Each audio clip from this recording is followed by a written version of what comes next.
The At Your End Step podcast is brought to you by ComicTown. Check them out at www.comictown.net and search for ComicTown Gaming Center on Facebook.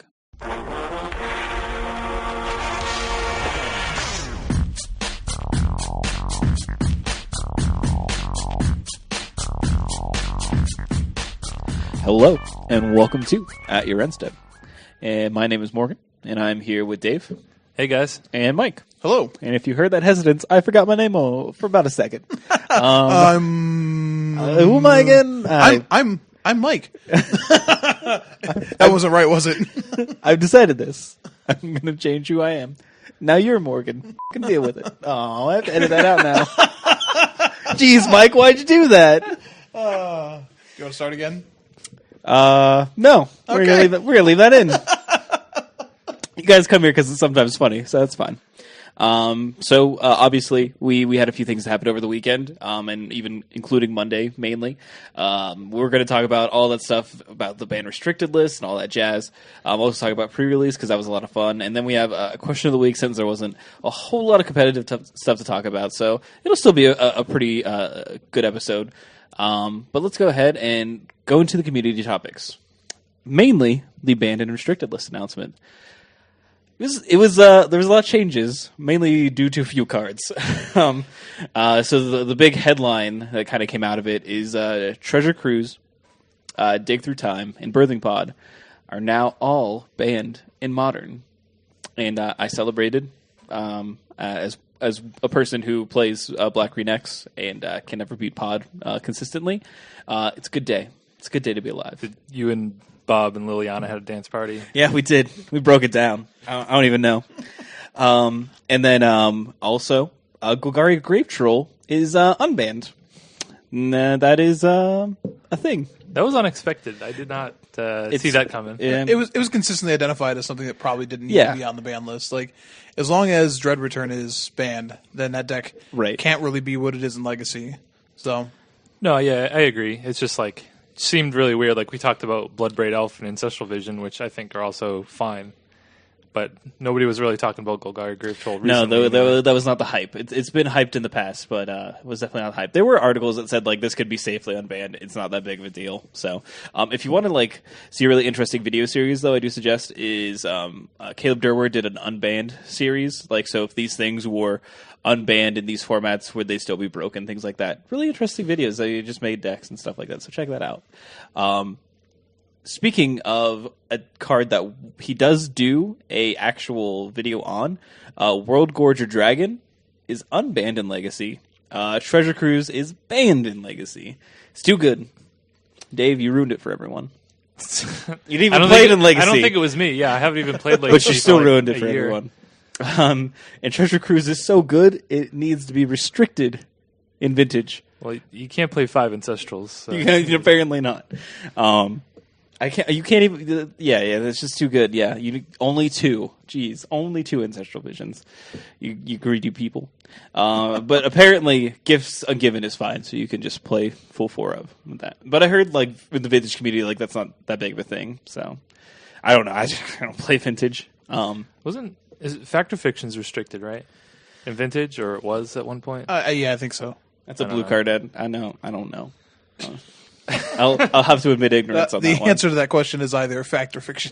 That just reminds me of the old show that was. You guys remember that on Fox? Oh man, is that the one that had a striker? Yeah, Striker is There was an episode of that had a boy disappearing in a closet, and they said it was fact, and it freaked me out for the rest of my life. Yeah, they would give you like a couple of different little short stories, and then you would have to decide as an audience which ones were fact or fiction. And that was like the whole tagline, like, tonight you'll decide. We don't mean to get off fact. task. This has nothing to do with the banned and restricted list, other than there was one that definitely said a boy disappeared in the closet. It was true, and I thought that was me next. Was it Michael Jackson tale? No, no, he was not involved in the story as far as I can recollect.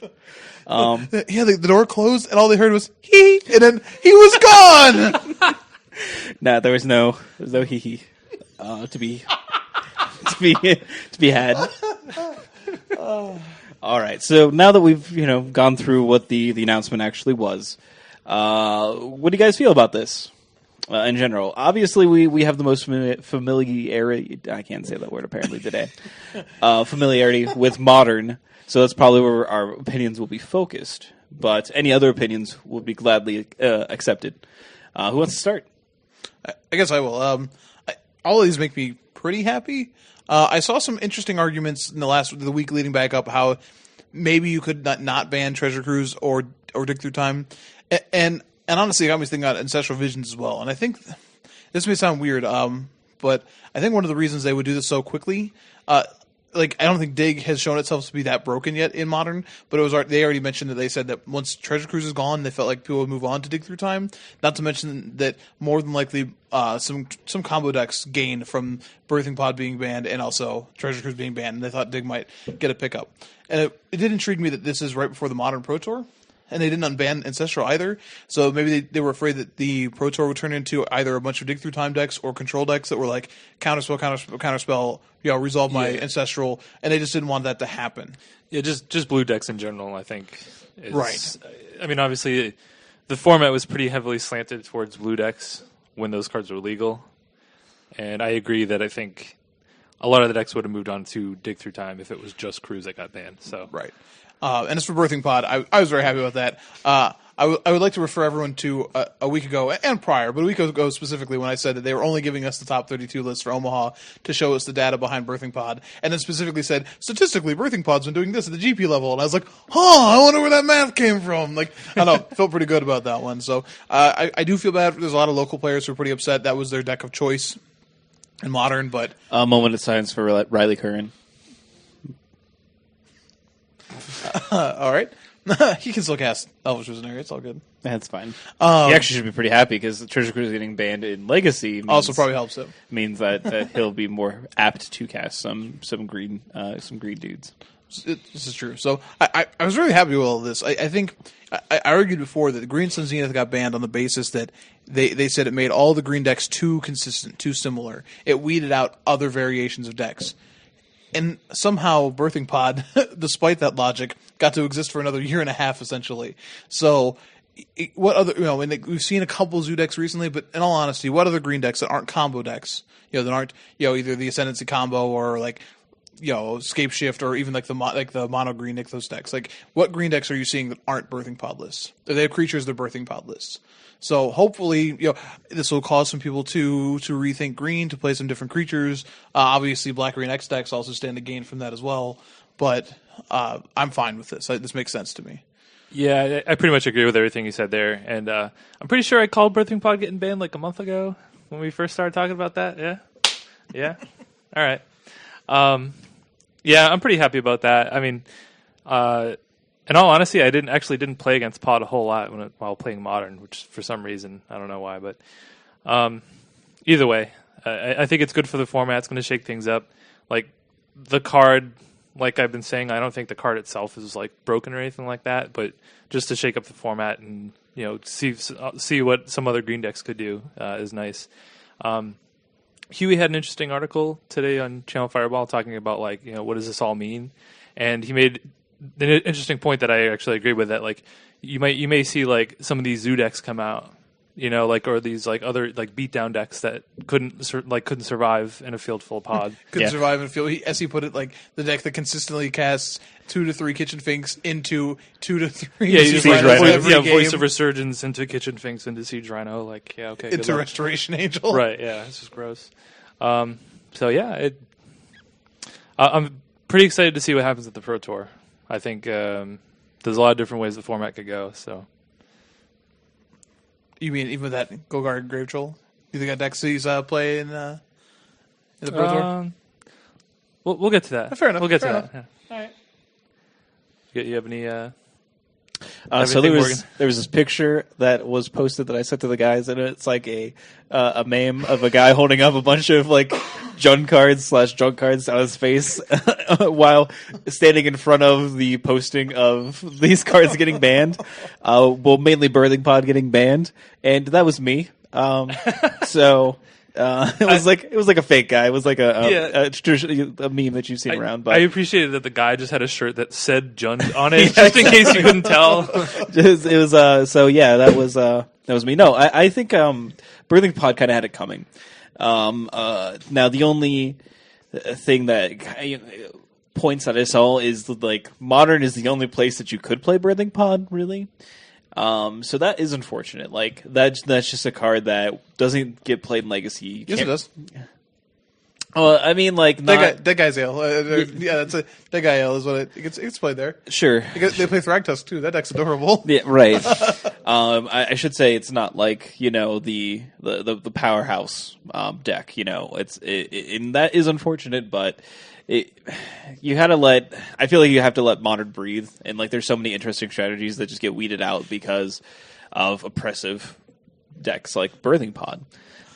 As far as Cruise and Dig Through Time, that just makes sense. Like they warped the format a lot, and if you ban one without banning the other, then all the other decks that just play Treasure Cruise would have just gone through Dig Through Time, and then things like Splinter Twin, things like Scapeshift would have gotten so oppressive. I think with Dig Through Time existing without Treasure Cruise. Now, something that I was surprised about, but upon further reflection was okay with, was them not banning Jeskai Ascendancy. But taking away Cruise and taking away Dig Through Time hurts that deck a lot.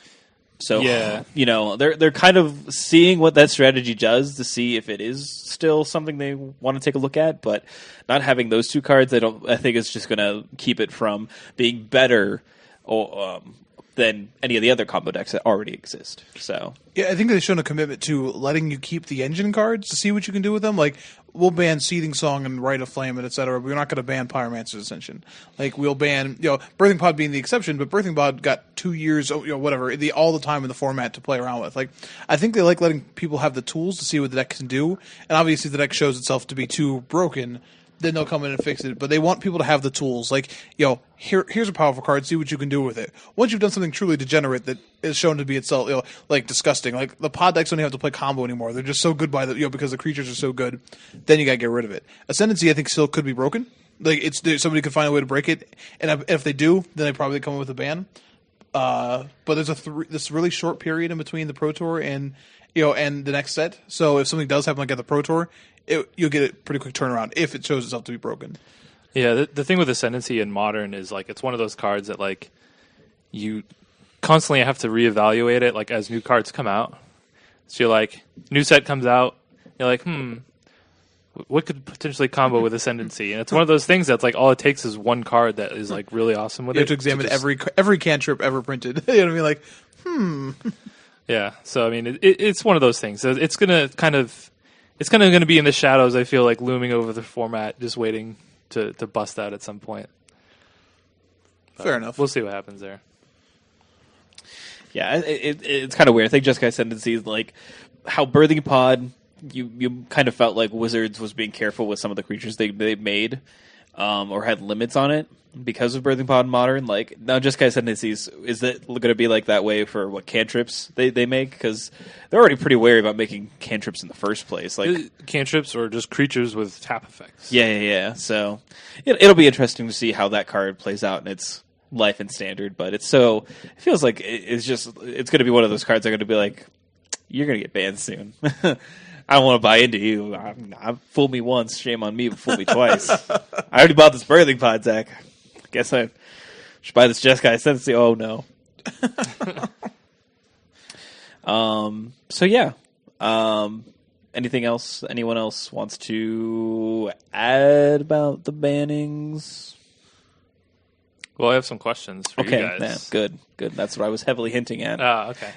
So yeah, I put together some questions, just some quick hits. I'm just looking for quick answers here. Nothing crazy. You guys haven't actually seen the questions yet. Oh, I will be crazy. You cannot restrict me. Yeah, okay, I can't stop you, but yeah, I just have 6 questions here regarding the Modern format going forward here. So I'll start with Mike since he's not drinking anything right now. All right. It's enough cough syrup, Morgan. I do what I want. All right, so Mike, which existing deck in the format do you feel gets the biggest boost from this banned and restricted announcement? It's a good question. I have to assume at least, and this is normally how this works after a big shakeup, it's got to be some sort of, in the long run, I would argue maybe Jund, but I think in the short term, it's probably a combo deck, probably something like Twin. Twin is probably what I would guess. I don't think Twin's inherently a better deck because of it, but Twin, doesn't lose anything here, is still a very solid deck, and again, as people start testing new cards, the deck that always does what it's supposed to do is going to be a pretty consistent, home run. Okay. And Morgan? I think that Green Black X. I think that the deck gains the most. Its worst matchups. Worst matchup is definitely Pod, and it just being out of the format helps it out a lot. And it's a good stuff deck. It's hard to sideboard against if your sideboard's not all if you're I felt Pod always had a really good main deck against Black Green. Now that it's not a deck anymore, you're not going to find decks that are... You can't necessarily find a deck that's just I'm going to sideboard all this Green Black X hate, because it's just a good stuff deck. And good stuff decks are traditionally harder to sideboard against, so I think it gains a lot. Sleeper pick is the return of Blue White Red control in some capacity. With Delver was really keeping that deck in the shadows, but if Black Green X comes back again, then decks that are good at fighting attrition matchups, I can having Sphinx's Rev and counter magic, those matches normally go pretty hand in hand. So I could see that deck return to the format as well. I can attest that deck also crushed Blue Red Delver before Cruise because they could just outcard you. Yeah, when it's Helix a couple of their guys and you're way ahead, but then when they cruise and have more guys, they're like, how many more Helixes though? I don't know what happened. All right, we'll move on to the second question here, and we'll start with Morgan this time. All right, so what deck not directly affected by the bans, so for example, Pod or Blue Red Delver, is hurt the most? Probably Scapeshift. Losing Dig Through Time for Scapeshift probably sucks. Well, not directly affected by the ban. Right. So like a deck that is pretty much intact still, but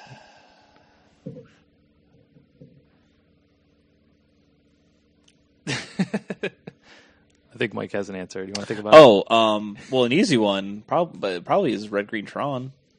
Yeah, still your answer. Sorry. Red Green Tron probably is pretty good again. I'm sure. Well, what deck is hurt the most? Oh. What deck is hurt the most? You have so weirdly worded questions. I don't know. I don't know how to answer your question, apparently. Mike has an answer. Please, go over to Mike. I think it's Red Green Tron. Oh. I just talked to Jordan tonight, actually, who really likes that deck again, but that deck has a really easy matchup in Birthing Pod.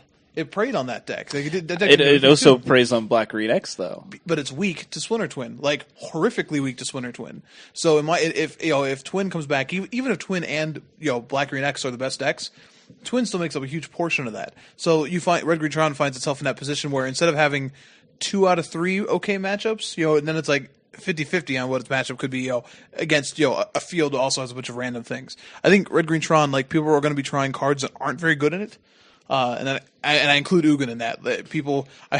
If you see Jordan running around, he will scream at you about how Ugin is not better than things like Oblivion Stone because you can never do anything on your opponent's turn. But people want to test these cards. They're going to make Red Green Tron weaker overall, and its best matchup in the field is just gone.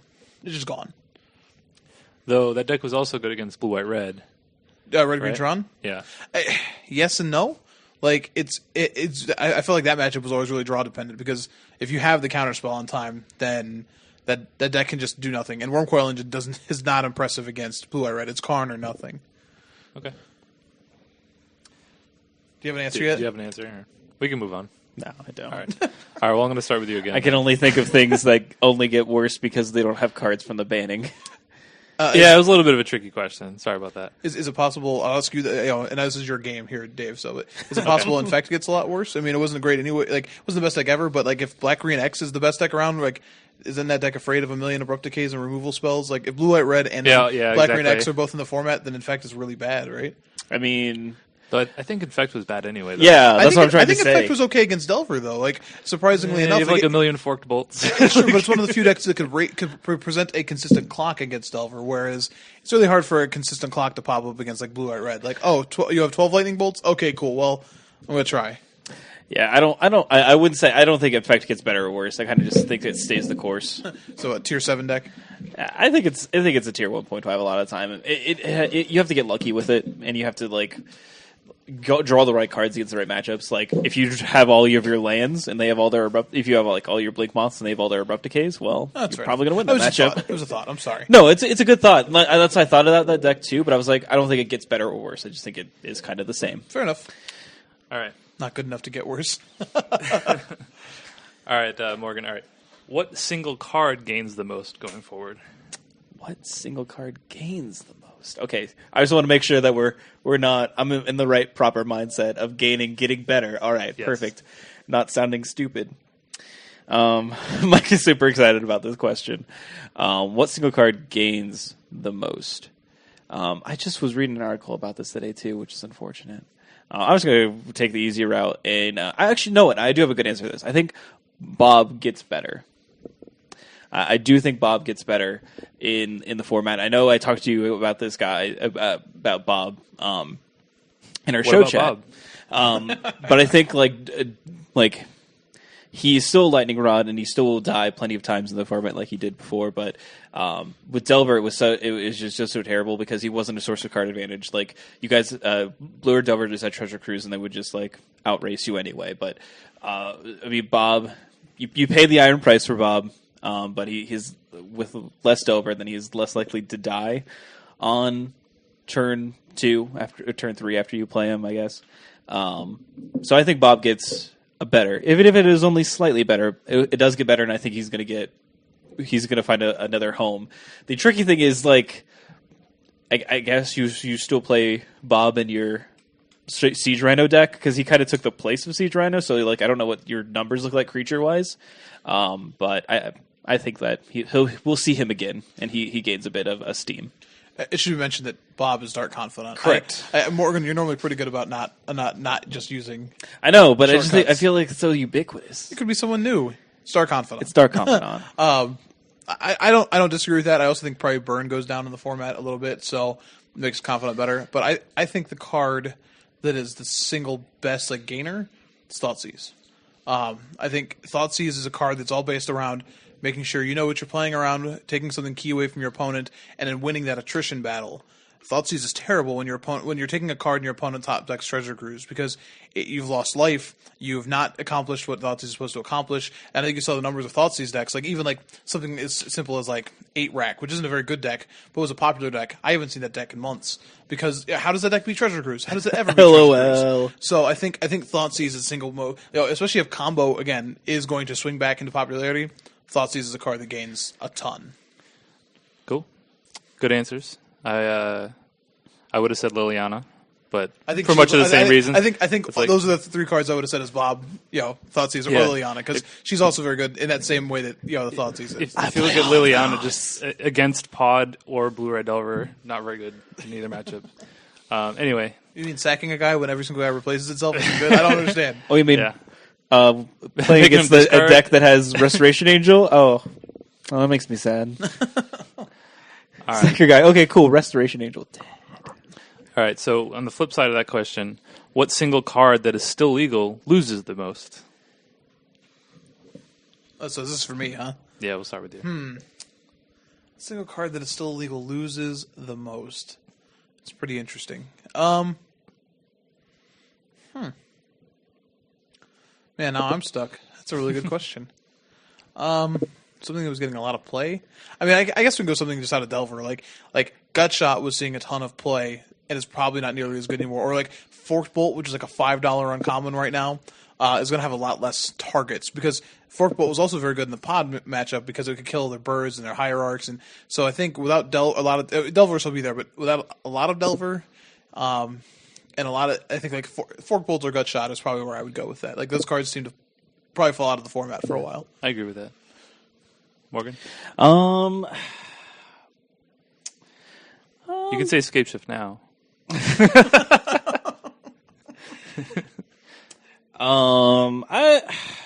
It's hard to say. I'm trying to think. I'm almost going to say that something like Ooh, a good one. Lidvala. Oh, okay, that's fair. I could see that. I guess it's directly impacted, right?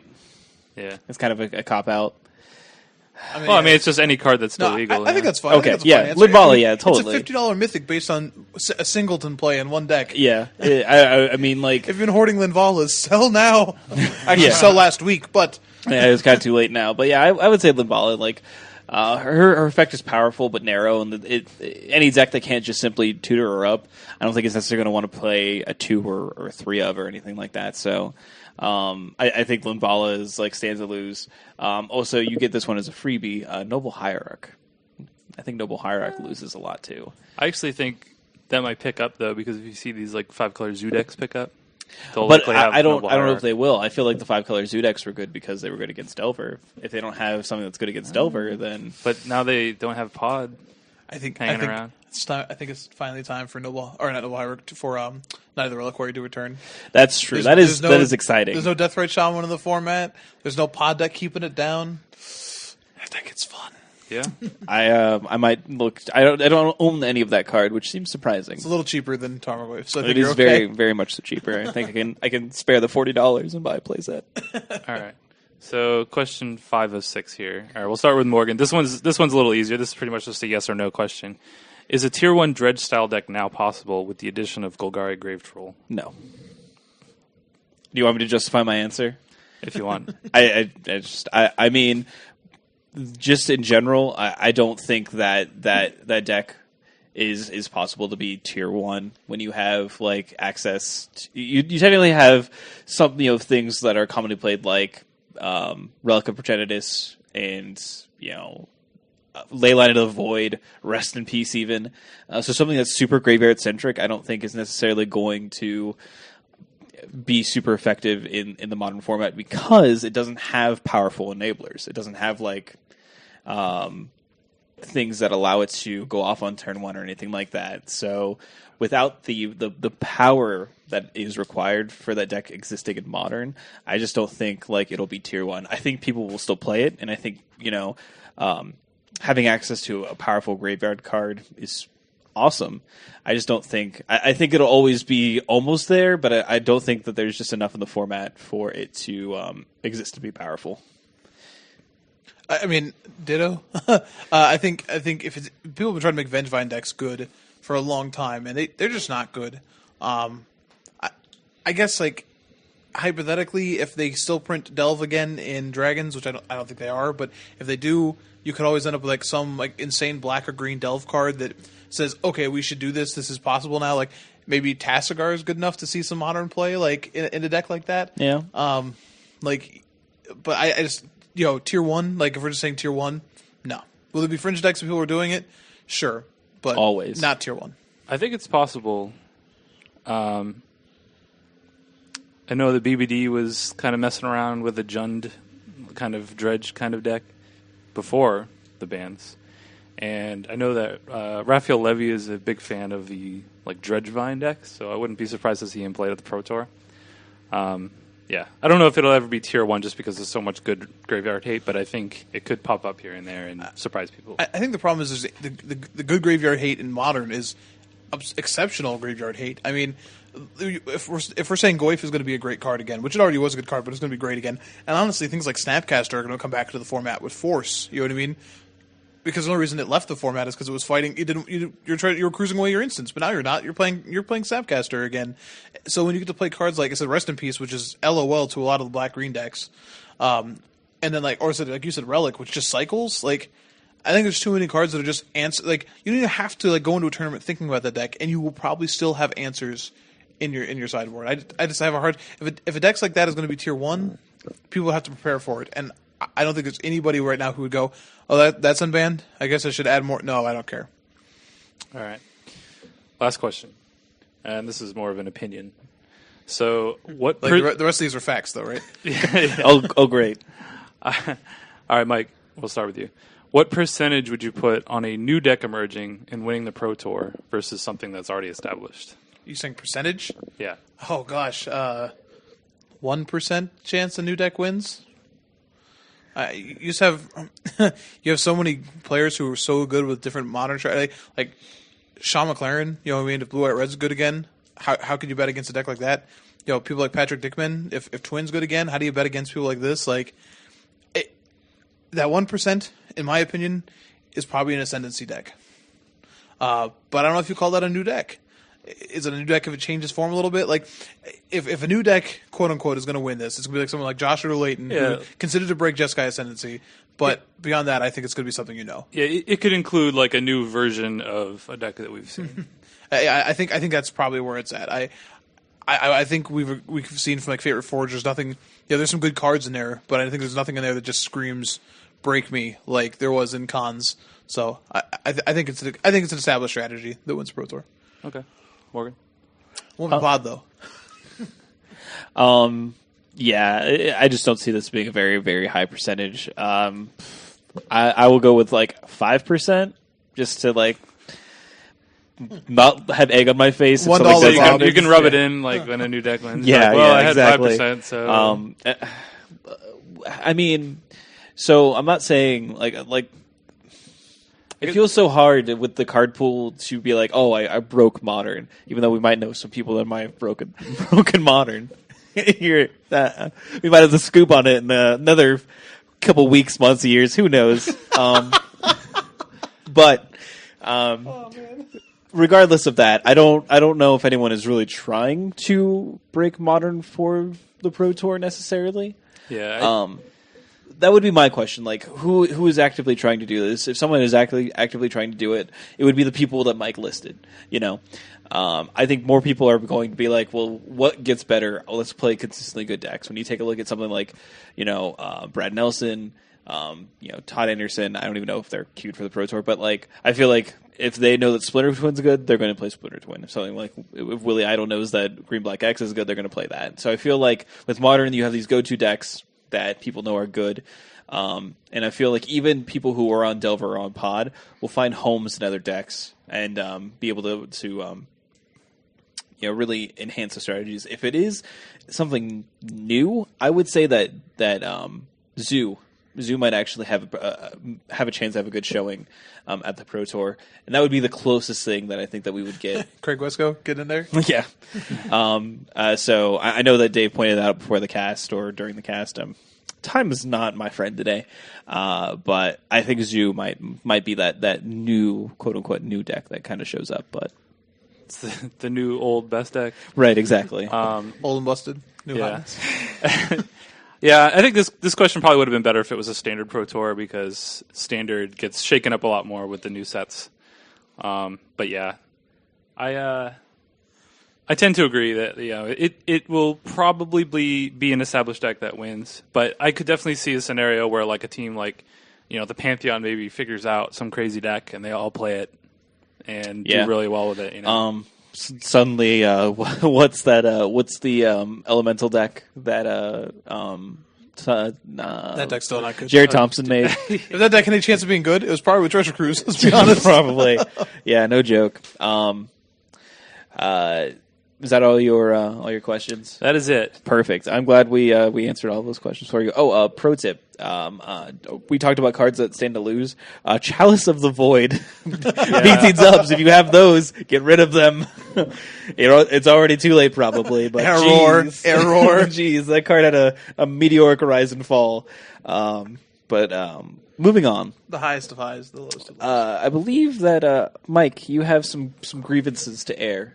Some tears that wish to be grinded, as it were. I do have some things that grind my tears. So obviously we have a local community here, and that we're all very much so a part of. And on our community page, there happened to be some dissent, some sadness, as it were, about the recent bannings, and this perturbed you. It wasn't just our local community. Obviously, that was more concentrated for me, but Twitter as well, and like comments. Like I even saw people joking with like Josh McClain, like asking if they would revoke his platinum status based on this banning itself. And it really upset me. Like Modern is such a huge format. The pool of cards is just disgusting. Like it's so big. And we have all these people who are going to quit. They're done. They're going to quit because Wizards banned their favorite deck. I have news for you. It's not Legacy. They said it wouldn't be Legacy. You're probably not going to be able to play one deck for the entirety of Modern and be happy with it. If something gets very, very good or takes a huge percentage of the metagame, they're going to ban it. They've done it every single time. Okay? It's going to continue happening, and that's how the format's going to continue fluctuating. If you are sitting here acting like Wizards lied to you, stole something from you, you're just wrong. And it just upsets me that, like, Pod plays a ton of very good cards. Yes, Pod, the Birthing Pod card is the engine that brought them together, so to speak. But that deck I said it stopped playing combo. It was just playing good mid-range cards. You know what's crazy? All of those cards are still legal with things like Court of Calling. You could actually, and I know it's going to sound crazy. It's going to sound crazy. You could take those cards, and you could try building a different deck out of them and seeing if you could actually play that deck in tournaments against opponents. I know it's scary. It's a scary world out there. Wait. You're telling me that I'd have to, like, try to be unique and different and not just... And I'm not a person who's in there saying, like, oh, net deckers, you know what I mean? That's not what I mean. But I do mean that you play these cards because you like them and they're good. See if they can continue to be good. Like, oh, I'm just going to sell out. Great. Get out. That's how I feel at this point. Like, I enjoy Modern too much to sit here and let people be like, oh, well, I don't get to play this deck, so I'm out. Great. My favorite deck didn't exist for the first year and a half of Modern because of Deathbright Shaman. Okay?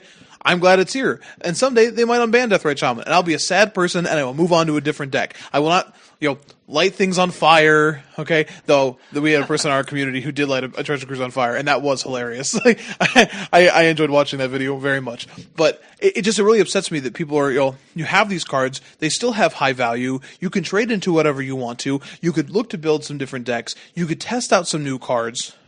There's no reason not to do this. But instead you want to show up for the one Modern event you're going to play in and play the same deck every single time. It's not that format. So either recognize it's not that format, contribute to the format's growth, or stop playing it. Because it's just not I'm tired of listening to the QQing, the sadness, the I don't know, it was desperate how I hate this and I'm so it's like one, it's a deck. Like easy now, you know what I mean? Like it's a card in a deck. But additionally, like, there's so much other things to do. It really bothered me. It really grinds my tears. Yeah, I mean it's understandable. And but the thing with Modern is things get banned and things get unbanned. It happens all the time. So I mean, it in the future you might be able to birth some pods. It might happen. I doubt it. It might not. I wish they would restrict things. I think that would be like. A bit more interesting than just like straight banning and unbanning, but like say, I guess you'd have to like give limits, like you can only have 2 or something like that. But that's really hard for players coming in, though. You're gonna have people who show up, at a Modern event next week who are like, "Oh, cast Birthing Pod," and your opponent's like, "Didn't you hear? No, what? No, I quit. I'm going home." What? No. I thought that was a dream. Cast Treasure Cruise. I mean, a nightmare, buddy. I don't know how to tell you this. Oh man, there were literally way too many easy Titanic jokes. Just you understand, like how many easy Titanic jokes there were to make yesterday. Like it was ridiculous. Hey, you know what? My favorite deck got banned into oblivion, but you know what? I'm going to see if Delver's still good. I don't think it is, but I'm going to try it out, and if it's not, then I'll find something else. That's fine. I still love the format. I saw it coming. I even said I thought Treasure Cruise would be banned, so it is what it is. We all march on. I saw so many people like using it. Well, see, this is why I didn't like Modern anyways. And it's like, well, then why do you care? Like at the end of the day, seriously, why do you care? Why are you contributing to the ridiculousness of this announcement? By like, well, I didn't like Modern in the first place. Great. Why did you own the deck? Why did you own Birthing Pod? Why did this bother you in any way, shape, or form? So why did you bother to invest? The format will be fine. Modern will be better. I love this format anyways, but I don't know what people are expecting. I don't know why people think, like, there's no lie here. There's no big scheme. You were told what's going to happen. You could have prepared for it and seen the writing on the wall. Yeah. You didn't. It was there. It was 100% there. You should have been listening to this podcast. We could have told you for a while. But if you didn't, it's your fault. That's all I got to say about it. Well, thank you. Thank you for enlightening us about the QQing about the community, the crying, if you were. Last thing, Pro Tour timed rounds are going to be down 5 minutes, so it's going to be 50 minutes instead of 55 minutes at the Pro Tour. Yep, that's the thing. Some of you might not even know that those rounds were actually 55 minutes if you've never been to the Pro Tour. But they are, but not anymore. Was there anybody, like any pro vocally upset about this? Reed Duke. Reed Really? Duke was actually like on Twitter, like tweeting Helene Bugeaud saying that he was staunchly against losing 5 minutes. I just saw that he did. I didn't see the finer points of his arguments that he had, but he is definitely against it. Interesting. I mean, I guess I understand losing time. Sorry, Dave. I was just going to say, like, I'm surprised it wasn't Steve Mann or somebody that consistently goes to time. But I don't feel like this is a big deal at all. Like, you're expected to play within this time limit in every other event, so it's not like it's going to interrupt your testing, right? You're just going to be like, I'm going to test like this is a GP for time as opposed to a Pro Tour for time. And also, if it makes the Pro Tour run a little bit quicker, you know what I mean? If you end up getting more matches on camera in a smaller amount of time, as a viewer, I'm happy about that. Yeah. I'm honestly like I'm a little bit surprised just because I didn't know it was that much of an issue. You know, like they're trying to cut down the day. It's like, okay, so you cut 5 minutes off of each round. I guess. Dave, it's like watching a Yankees-Red Sox game. Like, a baseball game should only go like 2 hours, but your Yankees-Red Sox games are like 4.5 hours. You've got the catcher out there talking to everybody. Like, was it Veritek or some terrible old trashy person like that? Like 6 years ago, but yeah. So I did pull up Reed Duke's tweets. He said, not the biggest news of the day, but I'm strongly against the reduction of PT round times. And he tags Helene Bugeaud in the Magic Pro Tour. He says, the long days and bad experiences are caused by tournament delays, not because we play too much Magic. So that's like your opinion, man. It is his opinion on it. I mean, granted, there can be tournament delays from the judging staff, whatever else, but most tournament delays that I'm familiar with is because that one guy is going to time 20 minutes into the round and you wish it would just be done. That's where most of the delays I'm familiar with happen. So, and if most players, and honestly, if most players are already playing into that 50-minute time limit, I bet there's probably not that many people who are using that 5 minutes, and the people who are just dragging the event. So, I don't know. This seems like a non-issue. Yeah, I definitely agree, and I can see like Reed Duke being upset, being like, "Why are you taking away time from us actually playing when you actually should be fixing, how the tournament is run?"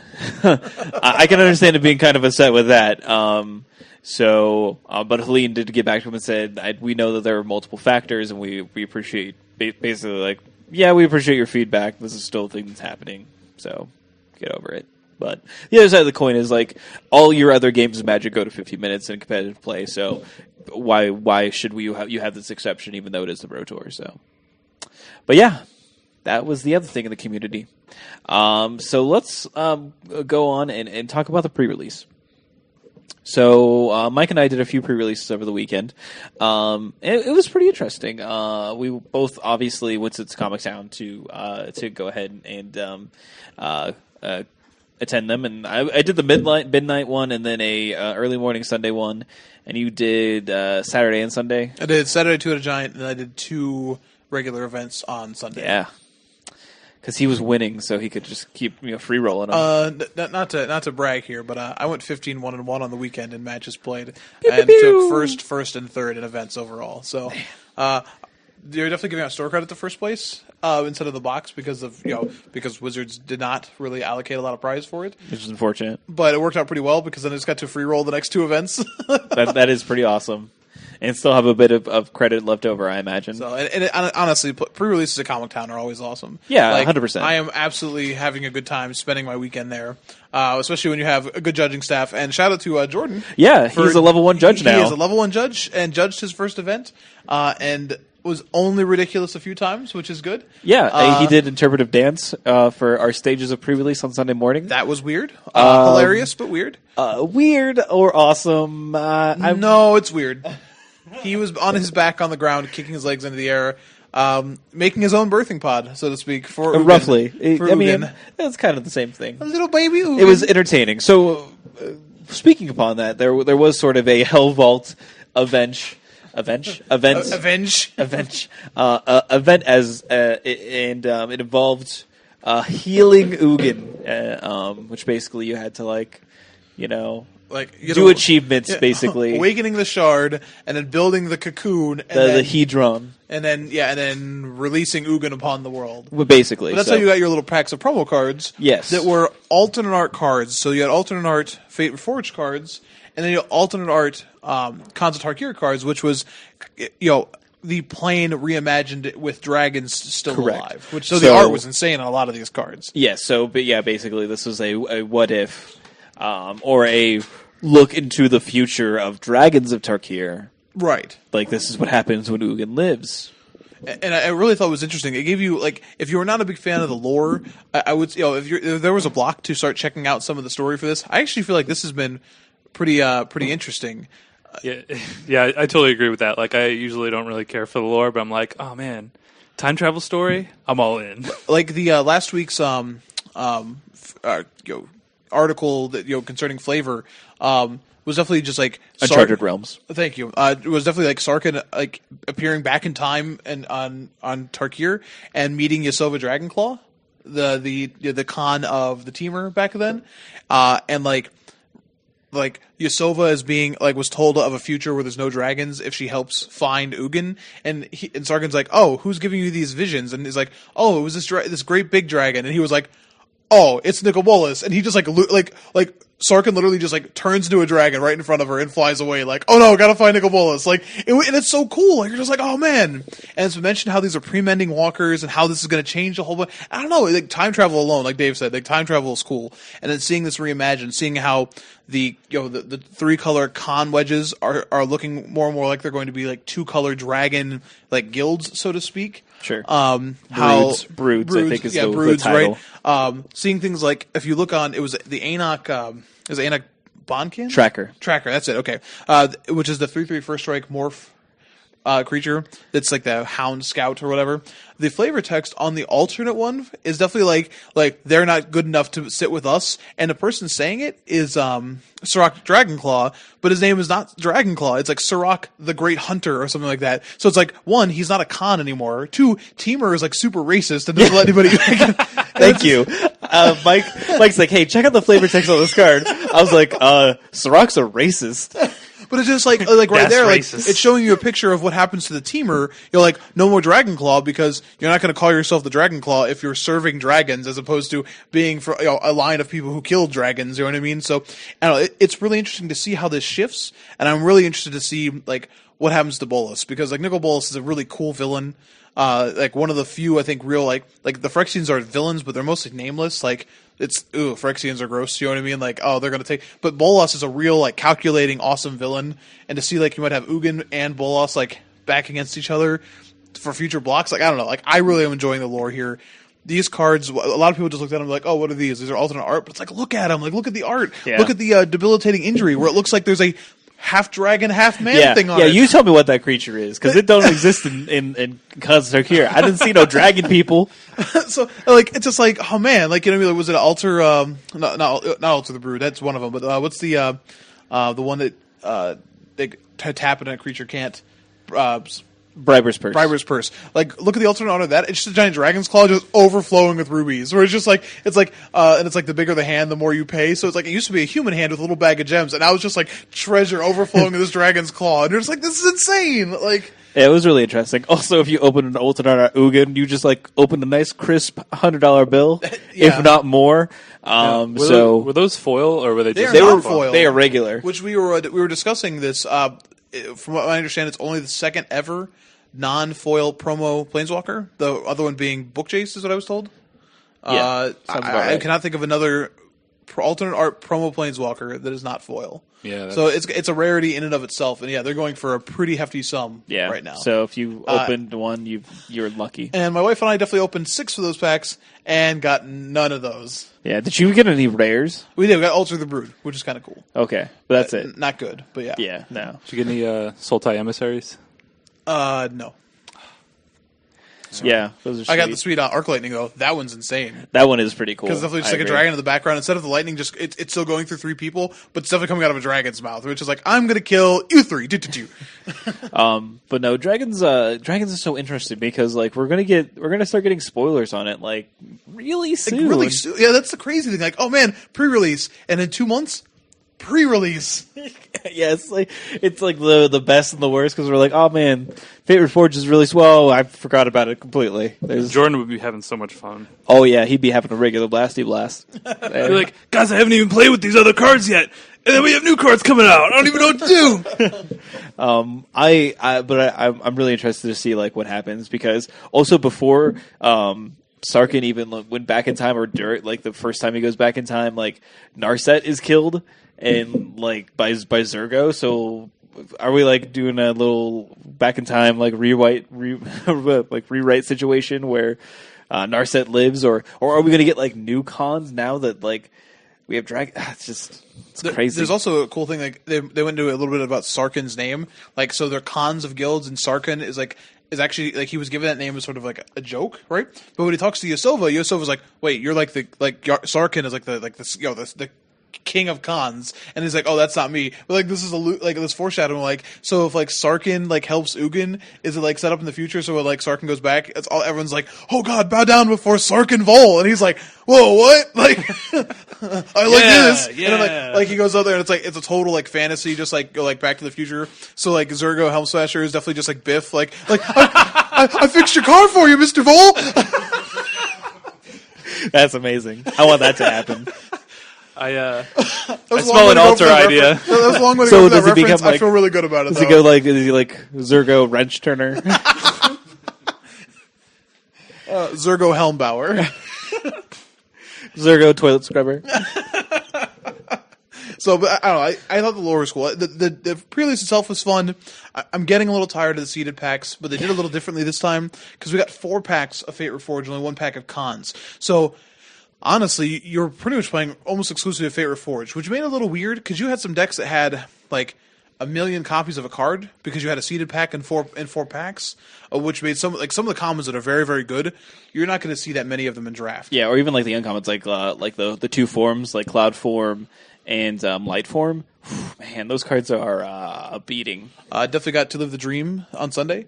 And Cloud Form, my Shuyun, the Silent Tempest, or whatever so it was just like, I manifested. I looked at it, and I was just like, I couldn't even help it. I went, whew, like this. My opponent was like, that good, huh? And I'm like, yeah, sorry, buddy. Like it was like, end of turn, flip it up, untap, Icy Blast your guys, trigger prowess, make him a 4, trigger ferocious, give him double strike, you're dead. Wow. There's a reason why I won that. I split with that event, but it was still a reason why that happened. Yeah. But I felt like the cards felt really good. It'll be interesting to me to see how they are used in draft. I think so. There are definitely some like some high notes. I went Mardu both times, and I really enjoyed Dash. Like I really enjoyed playing that ability in limited. I opened the Legendary Dragon both times. He's pretty good. It's pretty good. Pretty good, huh? Especially when you're like your opponent shows you a Wrath game 1, you're just like, oh, okay, I'm gonna play around that constantly with this guy.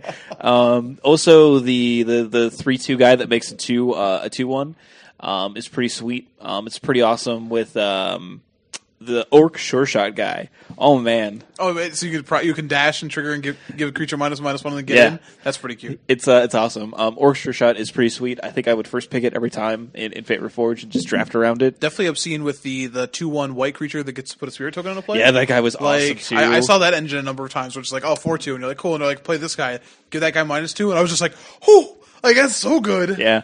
It's also really sweet with Ponyback Rider. It's also really sweet with Hordling Outburst. It definitely had that in my first deck. Had Orc Sure Shot, 2 of the 2/1 guys, that make a spirit, and then Hordling Outburst. Outcast or Yeah, Sandstep Outcast, yeah. It was awesome. It was pretty sweet. There were many times where I would play Orc Sure Shot, people would be like, oh yeah, that's fine, and then it'd be like, next turn, Hordling Outburst. It's not fine anymore. Now, and I'm sorry, Dave, I'm not trying to not include you here, but I do want to ask, what were your thoughts, Morgan, on Manifest having played with it? Both Mardu decks I had very little Manifest. Like I had Sultai Emissaries in my second deck, and it felt fine for what it was. There were some times when like I could have set up sweet things with it, but I thought it was fine. I really actually enjoyed it. I felt like some of the cards, like Ethereal Ambush, was disgusting all day. And I also had Mystery of the Unseen, or Mastery of the Unseen, in my second pool. And that card, I heard that card was bonkers. well, that card, like I was having a hard time evaluating it. I definitely was going to play it. In just multiple games, that card, like it just turns it doesn't like you're not even casting anything else. You're just like, all right, I'm going to keep doing this. Like I have 8 mana now. I'm going to play 2 guys per turn. It turns everything into value, and it makes playing around really interesting because like you can set up. I played a game against our last pre-release was like pretty stacked because there was a whole crew that came up from Dayton because all of the Dayton and Cincinnati tournaments ran out of kits. So we had like Laura Nolan and like Adam Johnson and a bunch of players who like I'm hoping to be the grinder that I know at the release. Like I don't want to see anyone else. You know what I mean? And like these guys. So I played Lauren. Now sadly enough, I was definitely like a 4-match losing streak against Lauren, like in PTQs and stuff. So of course I got to get my revenge in a pre-release when there's no value. But but like it was sweet playing against a person like that. Where now we're both trying to like bluff manifest from the outfest, or from the outfest from the outstart, and like he had a Mystery of the Unseen that one, and I had a bunch of like more morph creatures, and manifest guys, and like. Man, it got like board states got really interesting, and it felt really fun. Like from a strategic perspective, to be like, okay, this is how I'm going to do this. Was it ever confusing, like which ones were the morphs and which ones were the manifests? I was definitely keeping manifest cards with me. Like I felt the need to mark them. I never felt that need with morph manifest. I felt the need to mark them. Okay. And Morgan, by the way, I don't care that you're excluding me from this because I didn't go to any pre-releases. So No, that's fine. I'll let you guys take this. Yeah. I mean, that's pretty much it. Like I think as fun as it is to play with the new cards, it's impossible to evaluate. What sealed even looks like when you're playing with 4 packs of Fate Reforged as opposed to 3 and 3. Though there is some value to actually playing with the cards, like for Morgan sure, said for with sure. the Orc Shore Shot. That's a card that like looks pretty good, but when you actually play with it, you're like, oh man, this is just first pickable. Oh yeah, good. no, I Like, mean, this there's is obviously some insane. cards that were like that overperform. The 5-mana bird, the 2/2 that has it either gets a +1/+2 counter or Oh, it it can bounce bounces something. it? Yeah, Aven Surveyor. It was amazing all day. Even playing with Mist Raven before, you know what I mean, like which is a mana cheaper. Like This is as Marshall Sutcliffe would call it. This is a fair Miss But Raven, it correctly still costed. didn't even feel that way because there's so much investment in this format, but there was so much value to like I definitely more than a few times bounced my manifested spell.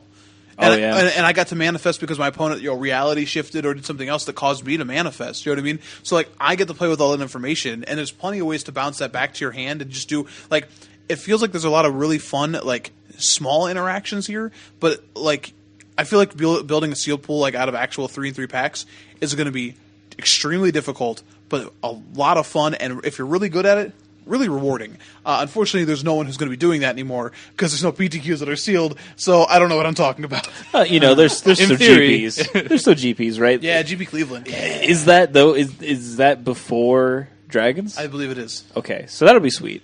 I'm pretty excited about that. I took time off work. Oh man, it's gonna be a sweet 4-day weekend for me. Oh, I'm so excited. We still got to balance that because that's actually the weekend before the Invitational. You should just unless I win, you guys should just not go. would be- Listen, yeah. he's saying this now, but then he wins on Saturday, gets his IQ invite. By the way, Comic Town, PPTQ IQ. We'll get to it. We still have a question of the week. I'm just throwing it out there. I'm just mentioning that it happens.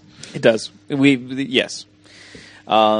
But yeah, I really enjoy pre-release. I got to stop doing them though because I should just save my money and buy singles after the pre-release and not go. But it is a lot of fun. Just win the first one where you get store credit. Oh. and then split the next one where you get store credit and only pay for one Yeah. pre-release the entire term. Yeah, dude, the entire it's weekend. that easy. I mean, come on. Why I don't understand why you didn't do that. It's I don't- really fun. It's really fun, just like being able to insinuate that you're playing better than Morgan. Like you don't even have to say it. You're just like you should just be better, right? And then Morgan gets this little look on his face where he's like, "I'm really sad, but I'm gonna put on a tough face." I'm just gonna take my toys and go home. By that, do you mean the recording? It's equipment? okay. Yes, correct. It's okay. The prize packs were awful. We're hot garbage. Well, you By got- the way, I have 15 sieges for trade. Anybody want some sieges? Which ones? Palace, Citadel. I don't know. I got one monastery siege, which is Outpost. hilarious. Oh man, That's probably the good one. That and Outpost Siege. yeah. No, I got 3 of the black ones and 4 of the green ones. So let's well, come at me, bro. Just hopefully someone breaks the Frontier Siege and you'll be fine. Yeah. That's it. Yeah. You got Ugin. I did get a new one. That's fine. So I didn't get to pre-release, but I did get to play with a couple new cards because we did Cube Yeah, that was sweet. and definitely had Monastery Mentor with Recurring Nightmare, That was gross. which is pretty good. That was pretty disgusting. Play Recurring Nightmare, trigger, get a guy. Yeah, Oh yes. god. Yes. Oh god. Ding, ding, ding, ding, ding. Combo. combo. But yeah, that's not real. But Yeah, no. it was fun. There was the most painful thing I saw was at the midnight pre-release where someone had opened a Monastery Mentor and was playing without sleeves. It hurt my soul. At least it wasn't a foil one. I bet against a person playing like he had a Windsub Teeth and a Polluted Delta, and it was and like somebody next to him was like, "You should probably consider saving this." It's like, "Well, I'm never going to trade them, so they're fine." And I'm just like, "Okay." I don't know what makes me more sad is that you're never going to trade them or you just don't care. Okay, then fine. Like, what do you? Well, they're my cards. No, they're our cards. They're the communities at large. Look what you're doing. Yeah, I guess that's true. What happens when you? Never mind. That's not. That's rude. So let's move on. So we're gonna have a question of the week this week. It turns out, since we have since the show's about an hour or so right now, and we still have plenty of time. So, a few weeks ago, Mike, you had a situation come up at the SCG Open. Was it, or was that the PTQ? It was the SCG Open. It was at the Open. I just wanted to confirm. It was round 8, and you had a draw that pretty much knocked you and your opponent out of day 2 contention. Now, this was a pretty frustrating situation. There was a sort of a board state involved that seemed pretty overwhelming in your favor, and then you asked for the concession. As you are able to do, you can say, "Would you like to concede to me?" Obviously your opponent declined and you drew the match. Now, is it reasonable for you to expect your opponent to concede to you after turns if you are way ahead on board state? And that's kind of the question we're posing today. To go not to go into too much detail because it's a couple weeks ago now. Sure. I'll let Mike sort of fill the gaps. But we were playing a Whitmere, which if you've played a Whitmere at all, they're slogs. And game 2 was pretty awkward. Or I won by decking him with an Ashiok. So there was a lot of length involved time wise here. And so game 3 was me incredibly ahead on board. I'm not going to try and recreate the board state for you, but it was overwhelming, and he was dead within a turn or 2. I know I was presenting lethal the next turn, and he did not want to concede. Now, something before I even get into this is something that was mentioned to me. It was when a draw knocks us out of day 2 contention. Okay. Now we're going to talk hypothetical here a little bit because actually us both being X3 had already knocked us out of contention. Another draw ended up effectively ending all the X3 hopes and dreams. Yeah, thanks, Riley Curran. Again, I wasn't affected by it, but But I was. So the argument was presented to me that I probably should have conceded when he refused to concede. And that's probably true. In retrospect, that is probably true. You can discuss, being vindictive or anything else, and in that situation, it was purely ego. I was very frustrated that this person wouldn't draw. I felt like he was playing very slow, even with judges watching, and I felt that, it was pretty frustrating, in that situation. And it wasn't like I guess the real issue for me was language. I've had multiple people in situations where I'll take Ray Perez was a good example. The first Open I top 8'd in Indy. The last round I got paired up against second to last round, paired up against Ray Perez, who did not need another win, was locked for top 8, could have lost and drawn. And I knew him at that point, but not well. I knew him enough to say, "Hey, how's it going?" but not beyond anything like that. And I asked for the concession, and I got no third. Wasn't mean or anything. He flat out said, he's like, I only concede to a certain group of people, certain friends of mine, and he's like, there's no value for me to concede here, and that's fine. And we played, and I was able to win, and that's fine. Okay. If they, hey, I have friends in the bracket who I need to, who does not. I don't want me to go back, but you showed him. No, I'm just kidding. It's true. It feels like he's like, oh, okay. Am I that friend now? But see, I get that, but his reasoning was, I think I can win this game, which was in my mind infuriating. It's like we're playing the same game, right? We're sitting right here. I had the judges apologizing to me afterwards, which is really awkward. They're like, "Man, I'm really sorry." I'm like, what are you gonna do? So to me, it was about the language a little bit, and that's probably what stopped me from conceding to him after the fact. Okay, if you won't concede, then I'll concede. It was just that little bit of ego. Really, but. I guess the question and I proposed this to our community at large too, was, is it right to ask for a concession? And a word I had used, and I used it purposely when I asked the question, is, should you expect a concession? Because I knew that was going to piss people off. And the overwhelming answer was, you can't expect the concession, right? No matter how much logic is happening, and that's where I was at, like, mentally. It's just like every voice inside's like, you can't win this game. What? No. But I think logically there's value in conceding in those moments.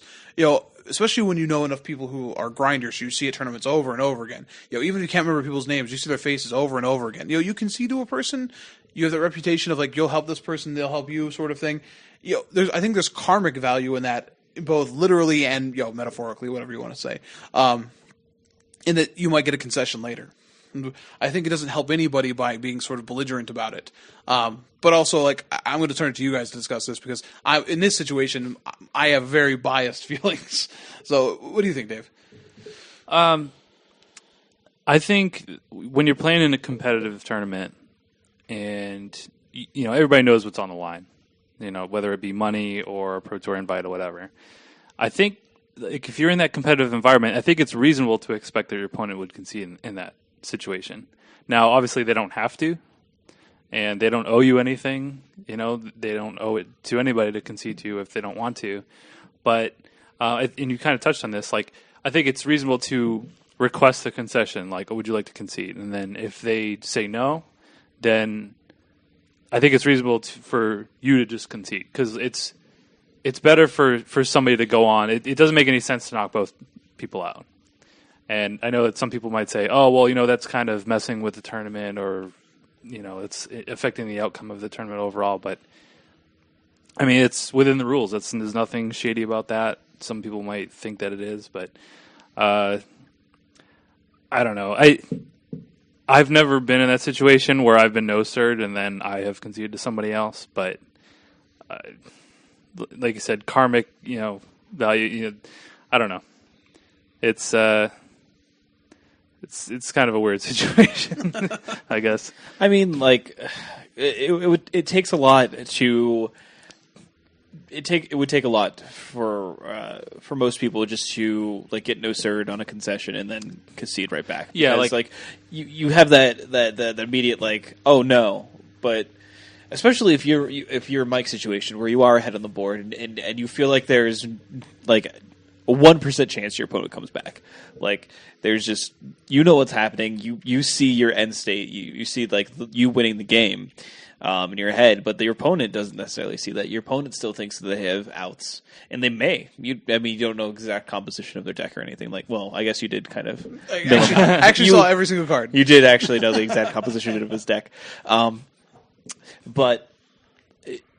It takes a lot for you to just, like, swallow your pride and be like, oh, all right, fine, then I'll concede to you, so you may go on.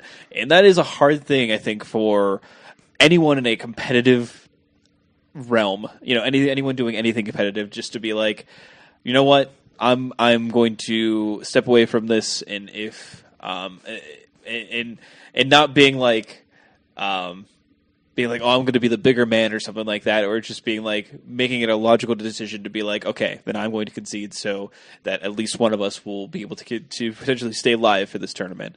And it's hard to have that be a decision you make when you throw emotion into it. And I think the emotional thing would be like, no, get wrecked. We'll both draw. That's something the mental state that I was in. Yeah, exactly. And for. While the more logical choice would have been like, well, fine, then I will concede to you. But I can't blame anyone for not doing that. I mean, we're human beings. We're all emotional at some point in time. So I can't say you would ever expect the concession. But speaking at a purely logical standpoint, a concession should have happened to logically extend someone's potential tournament life. Yeah, I mean, I was there. I was watching that match, and. I mean, I totally see what you're saying, Morgan, but, like, when you're invested in that, and, like, especially if you're a super competitive person, and, like, I would say in general, I've probably calmed down. I used to be really super competitive, but I still am. Like, in Magic tournaments, I want to win just as much as anybody else. And like when you're in that situation, especially when you're up against the clock, and say you're going into game 3 with only a couple minutes left, and you're like doing everything that you can to try to finish the game, or at least put yourself in the best possible position to finish this game, and you're like, oh yeah, I got this, and it's almost like, obviously this guy should concede. Clearly, I have him dead on board, and if that gets no cert, it's really hard to just be like, all right, well, it's in the best interest or for either of us, for one of us to concede, So, I do also want to discuss. You mentioned the, there are a number of people who, when I threw this question out there, who suggested that it's not right to ask for a concession or hope for a concession because it's unfair to other people playing in the tournament. And I reject that notion pretty much entirely. If it's legal to concede, to be conceded to draw, then it's well within your rights as a player when you pay your money into the tournament to worry about your match. I'm never, when I'm trying to win a match, if I'm asking for a concession, I paid money to try and do what I want to do in this tournament. So I am not going, and just in the same vein where I can't expect my opponent to concede, right? Because they paid that same money as well. But I don't think either one of us are expected to, if I'm expected to in the X3 bracket to not ask for a concession and because I should worry about the other people who did win their match, right? Quote unquote, then explain to the people in 9th, 10th, 11th, and 12th why they weren't able to get in because their opponents ahead of them were allowed to draw in. You play for the right to, if I win all of my rounds and I have the right to draw in, that is what I've earned by playing. And if I've played to a board state where I can ask for a concession and my opponent will grant it to me, then I've played that match in such a way that my opponent will give that concession. So I sort of reject the idea of worrying about other people's value, because they're never going to worry about my value. That's not how a tournament works. Now, granted, by saying I'm not going to worry about someone else's value, then that inherently means that I should be more understanding if someone doesn't concede. Right. I mean, it's a weird thing. Like, I don't, like I said, I think we all are kind of the consensus that you can't necessarily expect that from someone. But in a way, though, you do. Like, you put yourself in a position to win. Sure. And it's almost, I mean, looking back on it now, we can think clearly and be like, oh, well, it's kind of unfair to expect it. But in the moment, sure. I think you're like, well, clearly this guy should There's concede. a lot of things that seem logical in the moment. I'm sure you could talk to a lot of criminals that would tell you that. So I'm not sure if that's the kind of reasoning that we want to go to. Well, When you're in a emotional state where like you want to win and like being driven and being like invested in something, whether it be whether it be the last game of your Magic match, you're obviously going to be emotional. I mean, but logically looking at it, when emotions evolve, then people are going to be overly attached into something or have a big ego about it. So why would I expect someone to relinquish their ego and like disengage from their passion in a logical manner enough to be like, okay, this makes logical sense. You are clearly ahead on board. I'm clearly going to lose this. I will concede. But people don't. People will not have the logic in them. They'll be like, no, I still have outs. I can still win this. This can happen and this can happen, and you can make mistakes and then I can win. So no. And they want to be like petty and vengeful because they're in a heightened emotional state. And there's not much you can do about that. And obviously each scenario is different. I had a scenario at the PTQ where in the second round, we went to time, and I presented lethal with him having no outs, right? Like he had a land on top of his library and no cards in hand, and I had a lethal attacker. So it was untap, draw land, play turn, pass, right? And he wanted to draw. And in that scenario, I wasn't upset at all because, one, it's round 2, so the draw didn't knock either one of us out. So I can't expect him to just give value away for that reason. And 2, we had a game error in game 3, which actually hilariously caused us to play 4 games in that match. We both got a game loss game 3 because I stole one of his cards that also had very colorblind. So I took one of his red sleeves. And you had a really good Ashiok. That's the best Ashiok. I think we mentioned this, the one playing for Pinks again. Yeah. But so it was really, in that scenario, like, there was not the same frustration I had in the scenario before because, one, we went to time and it's my own fault because we wasted time playing a game that I messed up. And 2, because we both, neither one of us are kicked out of this. So in my mind, there's no reasonable expectation. Like, it would be nice. I asked for the concession. You know what I mean? It would have been nice, but like, I'm not upset about it. Whereas in the other situation, like, I guess it just logically doesn't make sense to me. Like, if you have any forethought, in my mind, if you have forethought about, I might play against this person again, or any of these people watching here, I might do this or this or this. Maybe it helps me out in the future, whereas it's, definitely not going to help me in this tournament to not do it. Yeah. So, I mean, I've definitely been the guy that's conceded to people when I'm just dead, because I just know that I'm dead. I don't know. Maybe that's the reason. Maybe I don't perform so well because maybe I'm not as invested as the other people that are playing against me. But it just is what it is.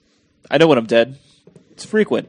And that's frequent. I've been around enough to know when that happens. So I don't know. It just don't be so invested to be that petty person that like just never concedes. Like, there's certain times when it's all right to be like, no, I'm just not going to do this. But there's certain times when you're just dead. just be okay to admit that. Like, take it as a learning experience, but don't punish someone else because you did something wrong. And not saying that your opponent necessarily did something wrong, but games go to time for a lot of different reasons, and sometimes it's due to like play mistakes, and sometimes it's due to people not being as fast as they should be. And if you're not as fast, then you're just dead on board. Then or dead dead if there were an extra 5 minutes. No, just kidding. I won't bring that up. But then just make that decision and just don't be so mean about it. And to sort of put a bow on this, I will say, like my first PTQ top 8, I definitely played a friend of mine in the second to last round who was undefeated, and he scooped to me. And honestly, at that point when I was playing, that was one of my first, that PTQ top 8 was one of my first tastes of like actual success, like in not professional, but like in a really competitive tournament. And I was like, wow, awesome, you know what I mean? And I was able to pay him back, a couple months later in a different tournament where he got the pair down to me essentially, and I was just like, oh well, I'm going to concede to you then, like, you know what I mean? And in scenarios like that where, if you can really stand to benefit, you know what I mean? Like, again, I don't want to keep saying karma, because that's not really something you can measure, but if you are, like, hey, I did this for this person, like, there's a good chance it's going to come back to you in some other way. So. I guess unless you're sitting like in some other part of the country where you'll never see the person again. In the scenario in the open, there's nothing to lose. Like, you're not winning prize anyway, right? By knocking each other out. But the so next you time might as well do it. But the next time we see that guy in that scenario, if I ever play that guy again, there's no way I'm conceding to him. Yeah. And that's just me personally. That's where I'm at. And I will also say, and this is probably unfortunate, but the next round he got seated next to me and played a really, really aggressive red deck and got blown out in like 10 minutes and like scooped up his stuff in rage and walked away. And I was just like, karma. Oh man. Well, I think it was a good question of the week. I'm glad that we had that one. We'd actually had put that one on the back burner for a little bit because we'd had some long in the tooth episodes. So I'm glad that we finally got to it and had a good discussion about it. So thanks for having that opponent happen. Thanks for having that situation happen to you. I'm so happy. Yeah, I bet. You seemed happy that day. Oh yeah, I'm sure I seemed very happy. Yeah, we definitely walked behind you, and Mike's Comic Town shirt says "Big Tears" on the back of it. So I grabbed Jordan. I go, "What does that shirt say?" Behind it. It was great. It was great. Jordan and I had a good bonding moment over that. Oh wow! Yeah, over your misery. Yeah, we're kind of dead. I just wanted to add that. That's fine. I mean, that's okay. On karma. Oh come on! I can have a laugh. I'm allowed. I'm the butt of most jokes on this podcast. At least I'm the boat of most. Like, I'm the Treasure Cruise of jokes on this podcast. No, that boat is closed. So yeah, please do check us out on our website. It's at yourendstep.com. It's one of the fastest ways to check us out. We're on iTunes as well. Here we go, wassailing. Please do subscribe to us there. We still have one of our winners not claimed. Now we do have to put a deadline on this. So Decked HD, the winner of the best prize, the top tier prize, From the Vault Annihilation, please contact us. Please email us. It's at yourendstep@gmail.com. gmail.com. It's super easy email address to use. I have it on my phone, so I know immediately when you contact me. So please get in contact. We want to give you this amazing prize. Please. Or else we're going to give it away to someone else. Correct. Next week. Please get in contact with us by January 27th. That is when we record next. If you have not contacted us by January 27th, we'll go ahead and we'll draw a new name for the From the Vault Annihilation and distribute that to one of our other lovely listeners that left us a review. Events for this weekend. We do have the Comic Town IQ/PTQ. It PPTQ. is PPTQ, pre-TQ, if you will. Preteen Q? That's weird. Not preteen Q. It's not what I said. Don't put Must words be in my this mouth. tall to enter. Don't put words in my mouth. It is $30 entry. So definitely check it out. It's on their website as well as their Facebook page, which is just Comic Town Gaming Center on Facebook. So come. I think I'm going to be the only one that's going to be there, so you can hang out with me if you want. Probably beat me in Swiss rounds. It's not big of a deal. But it's going to be a well-run tournament. So just come hang out. Win a pre-PTQ and an IQ. Go to the Invitational and the Regional. It'll be fun. I promise. I don't sound very excited about it right now, but I'm pretty excited about it. Hopefully that's you. I'm a little. You could use both of those things. I would crap my pants if I won that. I was right there. I really wanted to win. Just like I won.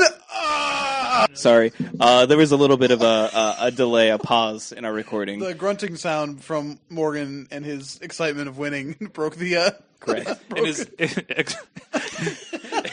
excrement. So if I can't do that on demand. So it probably won't happen if I do for some reason win. So if you are expecting that, not going to be the case. When you guys will have cameras. Also, another thing, there's going to be the Open in DC, right? Yes. Now, the Evan one was being like super cryptic. It was like, "Oh, we're going to have an announcement after round one of the Open in DC." Blah blah blah. But it wasn't like that though. It was like typical. It wasn't Evan whispering like, softly. we're going to have a huge announcement after round one, so you will not want to miss that. It's going to be something involving Pretty impressive Evan Irwin impersonation. That is so Hello, everybody. That's actually really good too. To be honest, it's probably going to be about something about their GP or whatever. It's probably true. Yeah. You know, if you come to an SCG tournament, you're gonna get great value. It's true. There is practically a circus of value at every Star City Games tournament. It's the circus of value. What was that? Was that a Wario? No, that is It's the clown machines from BioShock, which Yes. kind of does go. and they do a lot. So yeah, we'll probably be talking about this mysterious, huge announcement on next week's podcast. But we're done with this week's. Dun dun dun. We will catch you next week. Have a great one. Bye.